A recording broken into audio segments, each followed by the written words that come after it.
Muli na namang nadagdagan ng problema ng magulang ni Trixie dahil sa kanya at patuloy pa rin niya sinisisi itong si Ramir at si Lilet gayong siya naman ang gumagawa ng ikakapahamak niya. Pinuntahan ni Trixie si Lilet at sinabihan niya sila Lilet na masaya na silang lahat at lalo itong si Lilet pagkatapos na palabasing sinungaling siya at inosente itong si Ino.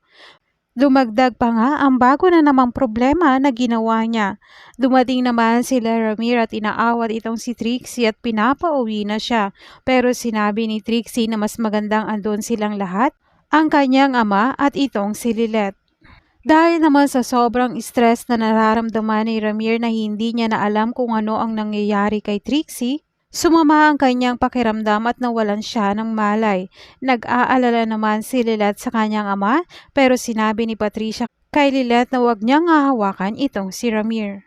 Hindi kaya dahil ganon si Trixie ay matagal niya nang nalaman na ampon siya at ang tunay pala talagang anak ni Ramir ay si Lilet lang. Kaya ganon na lang ang ginagawa ni Trixie na patuloy na nagpapasaway.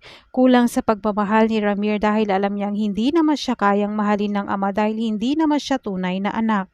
Ngayong ngang nagkasakit na itong si Ramir ay dito na kaya matatauhan itong si Trixie dahil sa mga pinagagawa niya ay marami nang naaapektuhan.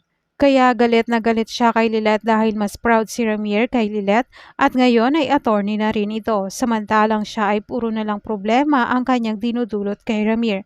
Dahil nga sa kalagayan ni Ramir ay baka magbago na itong si Trixie. Paano naman kaya kung may malubhang sakit itong si Ramir?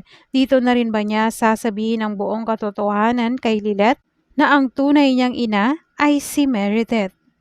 Yan ang dapat nating abangan bukas sa Lilet Matiyas.